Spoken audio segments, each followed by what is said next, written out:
할렐루야. 7월 14일 화요일 아침 기도를 시작하도록 하겠습니다. 다 함께 사도신경으로 신앙 고백 하시겠습니다. 나는 전능하신 아버지 하나님, 천지의 창조주를 믿습니다. 나는 그의 유일하신 아들 우리 주 예수 그리스도를 믿습니다. 그는 성령으로 잉태되어 동정녀 마리아에게서 나시고 본디오 빌라도에게 고난을 받아 십자가에 못 박혀 죽으시고 장사된 지 사흘 만에 죽은 자 가운데서 다시 살아나셨으며 하늘에 오르시어 전능하신 아버지 하나님 우편에 앉아 계시다가 거기로부터 살아있는 자와 죽은 자를 심판하러 오십니다. 나는 성령을 믿으며 거룩한 공교회와 성도의 교제와 죄를 용서받는 것과 몸의 부활과 영생을 믿습니다. 아멘. 오늘 우리에게 주신 하나님 말씀 시편 14편 1절에서 7절의 말씀입니다. 시편 14편 1절에서 7절의 말씀 한 절씩 나누어서 교독하시고 마지막 7절 말씀은 한 목소리로 함께 봉독하겠습니다. 어리석은 자는 그의 마음에 이르기를 하나님이 없다 하는도다. 그들은 부패하고 그 행실이 가증하니 선을 행하는 자가 없도다.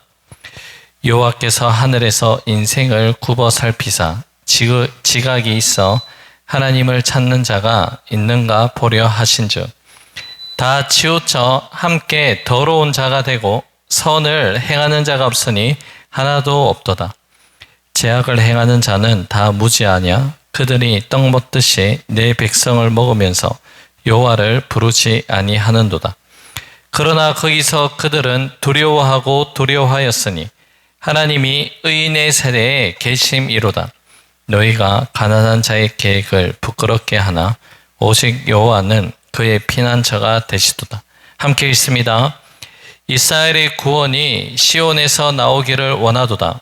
여호와께서 그의 백성을 포로된 곳에서 돌이키실 때에 야곱이 즐거워하고 이스라엘이 기뻐하리로다. 아멘. 오늘을 살아가고 있는 현대인들은 저마다 분주한 발걸음을 옮기며 살아갑니다. 첨단 과학이 고도로 발달하고 인간의 이성과 인간의 지식이 그 어느 때보다 꼭대기에 앉아있는 그런 시대를 우리는 살아갑니다. 그러나 여러분, 역설적이게도 이 화려한 문명의 이면에는 극심한 영적인 갈급함과 도덕적 황폐함, 정서적 공허함이 자리하고 있습니다. 수많은 사람들이 교회를 출입하고 입술로는 하나님의 존재를 고백하고 있지만 정작 교회에 문을 나서는 그 순간 하나님이 전혀 계시지 않는 것처럼 그렇게 살아감을 우리는 발견하게 됩니다. 이러한 삶의 태도를 가리켜 일컫는 표현이 실천적 무신론자라는 표현을 쓸 수 있습니다. 입으로는 하나님을 믿는다 말하고 있지만 실제 삶의 선택의 가치관, 돈을 쓰고 시간을 쓰고 이웃을 대하는 방식 속에는 하나님의 존재를 철저하게 지워버린 그 상태가 바로 실천적 무신론자라는 뜻 가운데 담겨져 있습니다. 오늘 우리가 함께 묵상할 시편 14편의 말씀은 바로 이러한 시대 속에 있는 고통받는 의인들을 향한 위로와 소망의 메시지가 이 가운데 담겨져 있습니다. 14편의 주제는 하나님이 없다고 말하는 이 세상 속에서 의인들이 어떠한 삶을 살아가고 있는가, 그 말씀의 가르침입니다. 오늘 시편 기자인 다윗은 하나님이 없다고 하는 자들, 어리석은 자들이 있는 사람들 사이에서 하나님에 대한 믿음을 고백하며 그것을 오롯이 지켜나가고 있음을 고백합니다. 본문 1절과 3절 말씀에 없다라는 히브리어 부정어인 에인이라는 이 말이 1절과 3절에서 4번이나 반복해서 사용되고 있습니다. 1절에서는 하나님이 없다, 선을 행하는 자가 없도다라고 사용되고 있으며 3절에서는 선을 행하는 자가 없으니 하나도 없다라고 그렇게 표현되고 있습니다. 세상 사람들이 그 마음속에 하나님이 없다고 생각하며 자신만만하게 살아갈 때에 하나님께서도 동일하게 그들을 향해 없다라는 이 부정어를 3번씩이나 사용하며 그들의 앞으로의 삶 또한 어떻게 될 것인지를 명백하게 선언하고 계십니다. 자, 오늘 본문에서 하나님이 없다라고 단정하고 살아가는 사람을 가리켜 어리석은 자, 어리석은 사람으로 그렇게 말씀합니다. 성경에서 말씀하는 이 어리석음에 대한 선 이해가 반드시 필요합니다. 성경에서 말씀하는 어리석음은 지능 지수가 낮거나 지식이 부족한 자를 어리석은 자라 말씀하지 않습니다. 어리석은 자, 히브리어로 나발이라는 단어가 쓰입니다. 구약성경 사무엘상 25장 말씀에 실제로 나발이라는 이름을 가진 자가 등장합니다.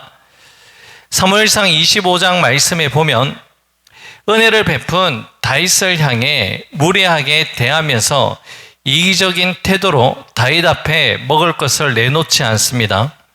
그때 그의 아내인 아비가일이 지혜로운 임기응변으로 나발은 죽지 않았으나 그 일이 있고 난 후 10일이 지나고 난 뒤에 하나님의 징계로 나발은 결국 죽음을 맞이하게 됩니다. 나발, 어리석은 자는 피조물로서 자신의 위치를 망각하고 하나님 앞에서 교만하게 살아가는 자, 하나님을 인정하지 아니하고 살아가는 자가 오늘 우리 시대에 나발이라는 이 의미를 우리는 해석할 수 있습니다. 우리는 하나님을 인정하지 않는 자들, 그러니까 나발과도 같은 자들이 가득 찬 세상에 둘러싸여서 믿음의 삶이 참으로 외롭게 느껴질 때가 있습니다. 나발과도 같은 자들은 오늘 본문 4절에서 아무 끄리낌도 없이 떡을 먹듯 하나님을 믿는 그 백성들을 먹어치우려고 허세를 부리며 살아가는 자들입니다. 하나님이 없다고 생각하면서 그렇게 착각하며 살아가기에 아무도 보는 사람이 없으면 그저 사람에게 들키지 않으면 된다는 마음으로 아무렇지 않게 죄를 범해도 괜찮다 여기며 살아갑니다. 정작 사람의 시선을 중요하게 생각하지만 하나님의 시선은 중요하게 여기지 않는 사람을 성경에서는 어리석은 자, 나발로 그렇게 규정하고 있습니다. 이러한 나발, 어리석은 삶을 살아가는 자들과 반대로 반대의 삶을 살아가는 자들 또한 있다라고 오늘 본문 5절과 6절에서 말씀하는데요. 읽어드립니다. 그러나 거기서 그들은 두려워하고 두려워하였으니 하나님이 의인의 세대에 계심이로다. 너희가 가난한 자의 계획을 부끄럽게 하거나 오직 여호와는 그의 피난처가 되시도다. 아멘. 하나님을 인정하지 않고 살아가는 어리석은 인생은 두려워하고 또 두려워하는 인생이 될 수밖에 없습니다. 아닌 척해도 괜찮은 척해도 근원적인 두려움의 문제를 해결할 수 없기 때문에 그들은 두려워하고 또 두려워할 수밖에 없습니다.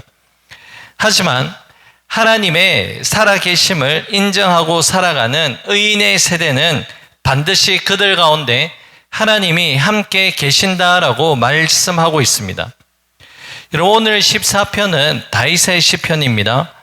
우리가 앞서 살펴본 시편 4편과 그리고 23편의 저자가 동일한 인물 다윗입니다. 다윗은 우리가 앞서 묵상한 시편 4편 8절에서 다음과 같이 고백합니다. 내가 평안히 눕고 자기도 하리니 나를 안전히 거하게 하신 이는 오직 여호와이시니이다. 아멘. 시편 23편 4절에서는 다음과 같이 고백하죠. 내가 사망의 음침한 골짜기로 다닐지라도 해를 두려워하지 않을 것은 주께서 나와 함께 하심이라. 주의 지팡이와 막대기가 나를 안위하시나이다. 아멘. 우리가 알다시피 다윗은 끊임없는 생명의 위협을 받으며 도피 생활을 하였습니다. 하지만 다윗은 그러한 절망적인 상황, 사망의 음침한 골짜기를 걸어가는 그 순간 가운데도 평안히 잠을 잘 수 있고 마음의 안식을 누릴 수 있었던 가장 큰 이유가 무엇입니까? 바로 주님께서 자신과 함께 하고 계신다는 믿음의 확신이 있었기 때문입니다. 하나님이 함께 계신다는 것은 바로 하나님이 책임져 주시고 하나님이 붙잡아 주신 인생이라는 또 다른 표현이기도 합니다. 오늘 본문의 말씀처럼 하나님께서는 그러한 의인의 세대 가운데 함께 하시며 그들의 삶을 붙잡아 주시는 은혜를 내려주신다 약속하고 계십니다. 바로 하나님의 살아계심을 인정하고 하나님께서 나와 함께 하신다고 믿는 의인의 세대 가운데 그들을 버리지 아니하시고 하나님께서 반드시 함께 하신다는 그 약속의 말씀을 우리에게 전하고 있습니다. 오늘의 말씀을 맺겠습니다. 사랑하는 여러분, 우리의 인생이 늘 믿음의 확신에 차 있는 것은 아닙니다. 때로는 하나님이 없다라고 말하는 나발과도 같은 어리석은 사람들로부터 위협을 받을 때도 있고 힘든 일을 겪을 때도 있습니다. 하지만 여러분, 우리가 이 가운데서도 소망을 발견할 수 있는 것은 주님이 우리와 함께 하신다는 사실, 주님이 우리를 붙잡아주고 계신다는 그 은혜로 말미암아서 우리는 다시 한번 주님께 감사할 수 있습니다. 오늘 들려주신 말씀을 기억하시면서 나발과도 같은 어리석은 인생이 아니라 주님이 여전히 나와 함께 하신다는 의인의 믿음으로 살아갈 수 있는 우리 모두가 될 수 있기를 주님의 이름으로 간절히 축복합니다. 기도하겠습니다. 고맙고 감사하신 사랑의 주님, 하나님이 없다라고 외치는 어리석은 세상 가운데서 하나님은 의인의 세대 가운데 반드시 함께 하신다는 믿음의 확신으로 살아갈 수 있는 우리의 삶이 될 수 있도록 역사하여 주시옵소서. 우리의 기쁨과 감사의 제목이 다른 것에 있는 것이 아니라 하나님이 여전히 우리와 함께 하신다라는 믿음의 고백 가운데 있다는 것을 기억하며 오늘도 믿음 가운데 승리할 수 있는 우리 모두가 될 수 있도록 역사하여 주옵소서. 모든 것 주님께 감사드리며 오늘도 우리와 함께 하시는 예수님 이름으로 기도 올려 드립니다. 아멘. 하늘에 계신 우리 아버지, 아버지의 이름을 거룩하게 하시며 아버지의 나라가 오게 하시며 아버지의 뜻이 하늘에서와 같이 땅에서도 이루어지게 하소서. 오늘 우리에게 일용할 양식을 주시고 우리가 우리에게 잘못한 사람을 용서하여 준 것 같이 우리 죄를 용서하여 주시고 우리를 시험에 빠지지 않게 하시고 악에서 구하소서. 나라와 권능과 영광이 영원히 아버지의 것입니다. 아멘. 개인적으로 기도하는 시간을 가집니다.